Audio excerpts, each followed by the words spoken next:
Hello and good morning students. I hope आप सब लोग अच्छे होंगे। आज हम करने वाले हैं चैप्टर नंबर 7 को कंटिन्यू, जिसमें जो हमारा फर्स्ट टॉपिक है वो है सोमोटोटाइप्स। ठीक है, तो स्टार्ट करते हैं। फर्स्ट टॉपिक है यहाँ पर आपका सोमोटोटाइप्स। ठीक है, सोमोटो एक ग्रीक वर्ड है जिसका मीनिंग होता है बॉडी, और टाइप्स मीन्स प्रकार। ठीक है, बॉडी के प्रकार। ठीक है, तो यहाँ पर इसका मीनिंग ये है कि it is the classification of human body according to its shape and physique. Means आपका जो WS सेल्डन है उन्होंने इनको फिजिकल बॉडी के फिजिकल ओवरव्यू या बॉडी के स्ट्रक्चर के अकॉर्डिंग इनको 3 टाइप्स में डिवाइड किया गया है। फर्स्ट है यहाँ पर आपका एंडोमॉर्फिक, सेकंड है आपका मेसोमॉर्फिक, थर्ड है आपका यहाँ पर एक्टोमॉर्फिक। तो सबसे पहले हम बात करेंगे यहाँ पर एंडोमॉर्फिक की। एंडोमॉर्फिक, ठीक है। एंडोमॉर्फिक को पहले मैं आपको बता देता हूँ कि जो एंडोमॉर्फिक होते हैं वो जो उनके शोल्डर्स होते हैं राउंड शोल्डर होते हैं, बड़े शोल्डर्स होते हैं उनके। ठीक है, और जो उनकी नेक होती है काफ़ी थिन होती है। मीन्स जो गर्दन की लंबाई होती है वो बहुत कम होती है, शोल्डर से और सर के बीच में ज़्यादा गैप इनके नहीं होता है। जो उनकी आर्म्स की लेंथ होती है वो भी काफ़ी शॉर्ट होती है। मीन्स आपके काफ़ी शॉर्ट हाइट लेंथ होती है इनके आर्म्स की। ठीक है, और जो इनकी जो हेल्थ होती है वो एक हेल्थी रेंज होती है, काफ़ी हेल्थी होते हैं ये। और जो इनकी टमी होती है वो बाहर की साइड निकली हुई हो सकती है। आप कह सकते हो कि जो वेली फैट होता है इनकी बॉडी में काफ़ी होता है। ठीक है, एक जैसे कि आप फोटो में देख रहे हैं काफ़ी ये हेल्थी होते हैं। ठीक है, इनमें जो एंड्योरेंस होता है वो काफ़ी कम होता है, स्पीड भी काफ़ी कम होती है, एलिजि एलिजिटी जो होती है वो भी काफ़ी कम होती है। बट इनका जो प्रोसेस होता है, ठीक है, good level of strength means आप इनके जो शरीर में ताकत बहुत होती है और किसी भी एक्शन को ये पावरफुली वहाँ पर बहुत अच्छे से वहाँ पर कर सकते हैं। ठीक है, इस तरीके से एंडोमॉर्फिक को यहाँ पर सेल्डर ने डिस्क्राइब किया है। ठीक है, नेक्स्ट है यहाँ पर आपका मेजोमॉर्फिक। ठीक है, जो मेजोमॉर्फिक होते हैं उनको आप कह सकते हैं एकदम फिजिकल फिट पर्सन कह सकते हो। ठीक है, इनकी अगर हम फिजिकल ओवर की बात करें, जो इनकी जो चेस्ट और शोल्डर होते हैं वो काफ़ी मस्कुलर होते हैं, एथलीट होते हैं एक तरीके से, ये एथलीट बॉडी जिसको कहते हैं। ठीक है, और जो इनके आर्म्स होते हैं वो भी काफ़ी मस्कुलर होते हैं, और जो इनकी लेग होती है वो भी काफ़ी लिटिल बॉडी, मतलब फैट बहुत कम होता है, एथलीट बॉडी आप इनको कह सकते हैं। ठीक है, और जिनकी हाइट होती है वो मीडियम रेंज में होती है, ना ज़्यादा लंबे होते हैं ना ज़्यादा ये छोटे होते हैं। इनके हिप्स जो नैरो होते हैं और बैक साइड से भी ये काफ़ी नैरो होते हैं। ठीक है, इनकी जो स्ट्रेंथ होती है वो काफ़ी गुड होती है, स्पीड काफ़ी गुड होती है, एलिजिटी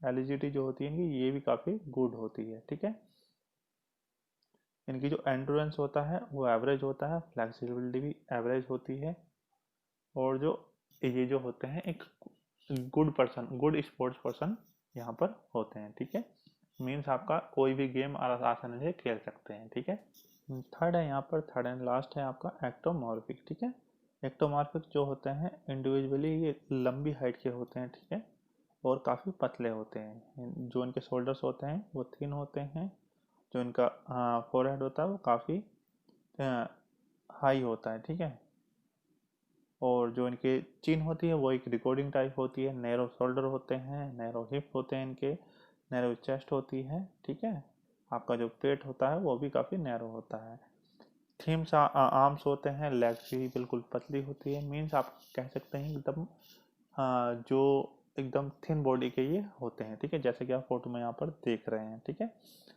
जितनी भी बॉडी होती है मतलब लेग्स आर्म्स ये सारी इनमें मसल्स ज़्यादा नहीं होती, ज़्यादा हैवी नहीं होती, एकदम लो मसल्स ये पर्सन होते हैं। ठीक है, इनमें जो स्ट्रेंथ होती है वो काफ़ी कम होती है, और ये स्ट्रॉन्ग एक्टिविटी करने में सुटेबल नहीं होते हैं। मीन्स आपको कोई भारी एक्टिविटी इनको करने को दी जाए तो वो ये आसानी से नहीं कर पाते हैं। ठीक है, स्पेशली जो इनमें जो स्पेसिफाई करती है इनको, इनमें ये होता है ये एंड्योरेंस काफ़ी होता है, इनमें फ्लेक्सिबिलिटी होती है एक्टिविटी करने के लिए, और ये लॉन्ग डिस्टेंस एक्टिविटी करने के लिए या लॉन्ग डिस्टेंस रनिंग करने के लिए स्पेसिफाई होते हैं। मीन्स जैसे कि आपका जो लंबी दूर की दौड़े होती है, जैसे आपका 10 किलोमीटर्स होती है और आपका मैराथन होती है, हाफ मैराथन होती है, वो ये सब इस कैटेगरी के पर्सन होते हैं, वो करते हैं। ठीक है, आई होप ये तीनों टॉपिक्स आपको क्लियर हो गए होंगे। नेक्स्ट टॉपिक है यहाँ पर आपका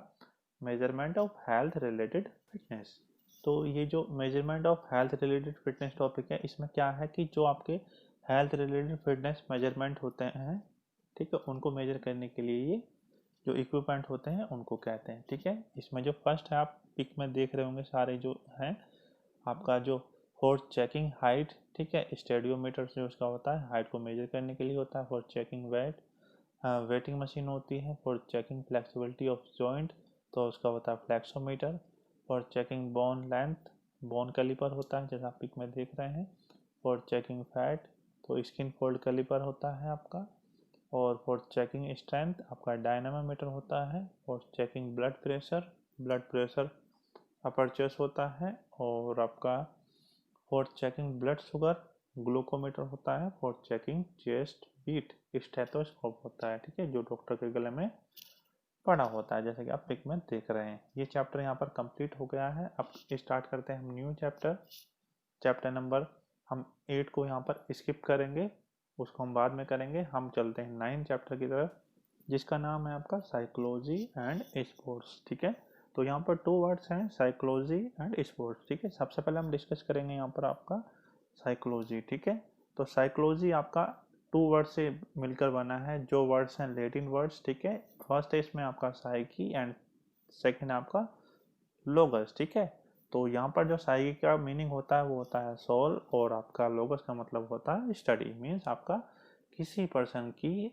आत्मा की स्टडी करना। ठीक है, पहले हम इसको कहते थे किसी पर्सन की आत्मा की स्टडी करना। फिर ये जो है आपका माइंड स्टडी हो गया कि किसी पर्सन की आप माइंड की स्टडी करना। ठीक है, अब हम कहते हैं इसको किसी भी इंडिविजुअल पर्सन की बिहेवियर को स्टडी करना ही साइकोलॉजी वहाँ पर होता है। ठीक है, जो इसका डेफिनेशन है वो ये है, psychology is the scientific study of individual activity in relation to environment. Means आपका जो किसी भी इंडिविजुअल पर्सन की जो एक्टिविटी है, जो उसका रिलेशन है इन्वायरमेंट्स में, मतलब रहने लायक है, उसका जो बिहेवियर है वो कैसा है, उसको स्टडी करना ही आपका साइकोलॉजी होता है। ठीक है, तो एग्जाम में आपको यही लिखना है कि साइकोलॉजी 2 लैटिन वर्ड से मिलकर बना है, जिसका फर्स्ट है आपका साइकी और सेकंड है आपका लोगस। ठीक है, जिसका मीन्स आपका है सोल स्टडी। ठीक है, इस तरीके से आपको लिखना है। नेक्स्ट है यहाँ पर आपका स्पोर्ट्स साइकोलॉजी। ठीक है,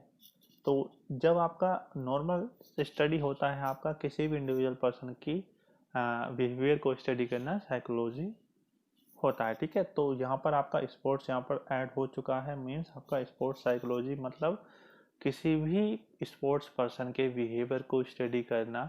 ठीक है, या किसी भी स्पोर्ट्स पर्सन को खेल के दौरान स्टडी करना, उसके बिहेवियर को स्टडी करना, उसकी एक्टिविटी को स्टडी करना, क्या है, स्पोर्ट्स साइकोलॉजी यहाँ पर होता है। ठीक है, नेक्स्ट टॉपिक है आपका यहाँ पर इम्पोर्टेंस ऑफ स्पोर्ट्स साइकोलॉजी। ठीक है, तो इसमें जो फर्स्ट हेडिंग है वो है आपका इम्प्रूव्स परफॉर्मेंस। ठीक है, जैसा कि मैंने आपको बताया किसी भी इंडिविजुअल पर्सन के बिहेवियर को स्टडी करना, ठीक है, साइकोलॉजी होता है। ठीक है, तो यहाँ पर जो इम्प्रूव्स परफॉर्मेंस होता है वो उसका मतलब ये है कि अगर हम किसी स्पोर्ट्स पर्सन की, ठीक है, उसके बिहेवियर के बारे में स्टडी कर लेते हैं, तो हमें पता चल जाता है कि उसका जो बिहेवियर है वो बिहेवियर की वजह से कहाँ पर उसमें जो उसकी जो स्पोर्ट्स फॉर्म है वो कहाँ पर उसमें प्रॉब्लम हो रही है। ठीक है, उसको स्टडी करके हम उसको इम्प्रूव कर सकते हैं। फॉर एग्जांपल कोई क्रिकेटर है, ठीक है, वो ज़्यादा अग्रेसिव होकर खेल रहा है, ठीक है, उसकी वजह से वो जल्दी आउट वहाँ पर हो जाता है। ठीक है, तो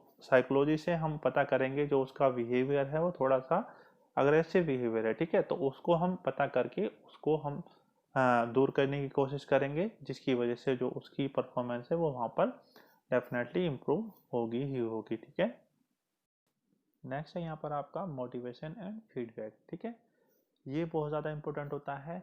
बहुत बार ऐसा होता है कि कोई टीम वीक होती है, उसके सामने जब एक स्ट्रॉन्ग टीम आ जाती है तो वहाँ पर क्या होते हैं, जो वीक टीम के प्लेयर्स होते हैं वो डीमोटिवेट हो जाते हैं। ठीक है, तो साइकोलॉजी, स्पोर्ट्स साइकोलॉजी की मदद से हम समझ लेते हैं कि कहाँ पर जो हमारे प्लेयर हैं वो डीमोटिवेट हो रहे हैं। ठीक है, तो उससे स्टडी करके हम पता कर सकते हैं कि उनको मोटिवेट कर सकते हैं, उनको उनको इनक्रेज कर सकते हैं, उनको मोटिवेट कर सकते हैं उस टीम के अपोजिट खेलने के लिए जो उससे स्ट्रॉन्ग टीम है।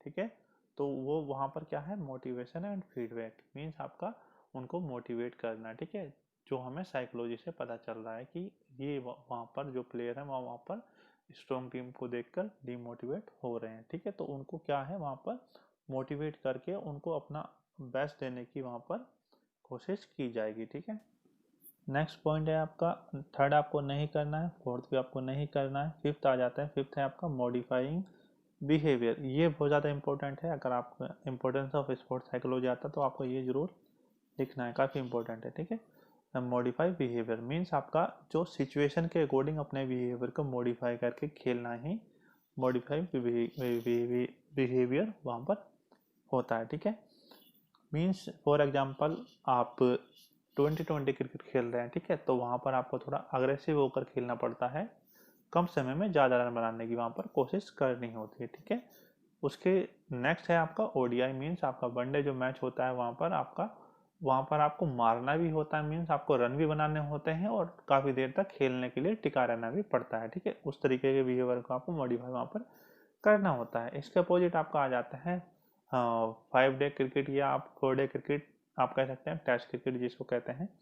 तो वहाँ पर क्या होता है, आपको फर्क नहीं पड़ता कितनी गेंद खा रहे हैं, कितनी टाइम तक खेल रहे हैं, बस आपको ज़्यादा से ज़्यादा खेलना होता है और रन बनाने होते हैं। रन का ज़्यादा मैटर वहाँ पर नहीं होता है। तो ये बहुत इंपॉर्टेंट है कि मॉडिफाइंग बिहेवियर मीन्स आपका सिचुएशन के अकॉर्डिंग अपने बिहेवियर को मॉडिफाई करना इज द इम्पोर्टेंट थिंग। ठीक है, नेक्स्ट है यहाँ पर आपका इम्प्रूव्स मेंटल एबिलिटी। ठीक है, sports psychology improves the mental ability of the sports person, thus it benefits player for developing the personality. Means आपका जो स्पोर्ट्स साइकोलॉजी होता है वो आपकी मेंटल एबिलिटी को जो स्पोर्ट्स पर्सन की मेंटल एबिलिटी होती है उसको इम्प्रूव करता है, जिसकी वजह से अपनी जो पर्सनैलिटी है वो स्पोर्ट्स पर्सन उसको डेवलप करने में काफ़ी उसको मदद मिलती है। ठीक है, सेवंथ है आपका यहाँ पर control behaviour during competition. Means आपको जो मैंने आपकी फर्स्ट टॉपिक बताया था वो इससे रिलेटेड है यहाँ पर, कि जो आपका बिहेवियर उसको कंट्रोल करना होता है ड्यूरिंग द कंपटीशन। फर्स्ट है इसमें आप एक स्पोर्ट्समैनशिप जो एक खेल भावना होती है उसके तहत आपको खेलना होता है। अगर आप कुछ अच्छा नहीं कर पा रहे हो तो आपको फ्रस्ट्रेट नहीं होना है और आपको अग्रेसिव नहीं होना है, किसी भी जो बाकी अपोजिट टीम के प्लेयर्स हैं उनसे आपको झगड़ना नहीं है, उनसे बहस नहीं करनी है, अपनी स्पोर्ट्समैनशिप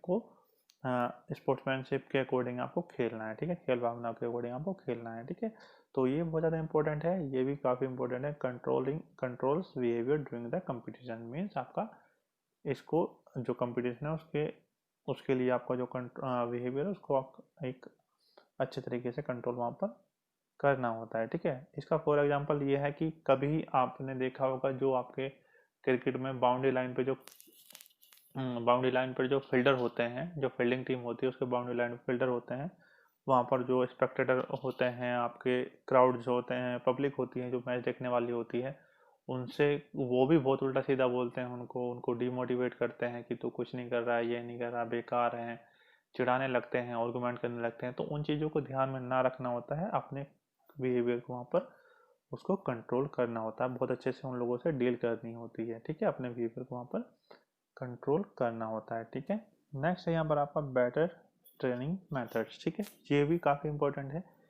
जो बेटर ट्रेनिंग मेथड से मतलब यहाँ पर यह है कि जब आप किसी भी स्पोर्ट्स पर्सन की साइकोलॉजी स्टडी कर लेते हो, ठीक है, जो उसकी बिहेवियर उसको स्टडी कर लेते हैं, तो आपको पता चल जाता है कि ये जो पर्सन है इस केस में ये स्ट्रॉन्ग है और इस केस में यहाँ पर वीक है। ठीक है, वीक केस को अच्छा करने के साथ साथ जो उसका स्ट्रॉन्ग पॉइंट है उसको बेनिफिट उसको मतलब भुनाने की कोशिश करते हैं कि ये यहाँ पर स्ट्रॉन्ग है, इसके लिए इस पे और ज़्यादा मतलब इस पे फोकस करना चाहिए, ये यहाँ पर हमारे लिए काम आ सकता है। ठीक है, तो आप कह सकते हो कि फॉर एग्जांपल लूँगा मैं कबड्डी का, अगर किसी इंसान की जो रिस्ट है, जो फिंगर है वो काफ़ी स्ट्रॉन्ग है, ठीक है, तो वहाँ पर क्या है, जो उससे पता चल जाएगा साइकोलॉजी से कि यहाँ पर इस पर्सन की जो हैंड कैचिंग है वो काफ़ी पावरफुल है। ठीक है, तो उसको वो इम्प्रूव करेगा, उसको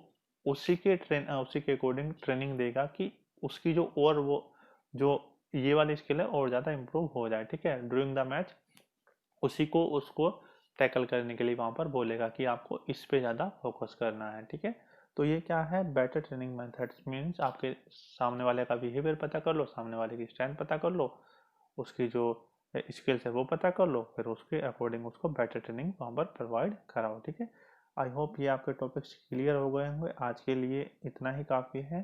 ठीक है, जो मैंने टॉपिक्स आपको कराए हैं इम्पोर्टेंस ऑफ स्पोर्ट्स साइकोलॉजी में से, आपको बस वही करना है, ज़्यादा आपको करने की नीड नहीं है। ठीक है, डेफिनेशन लिखनी है आपको साइकोलॉजी की एंड स्पोर्ट्स साइकोलॉजी की, और जो 7 चैप्टर है वो भी पूरा हो गया है, 9 चैप्टर आपका हाफ हो गया है।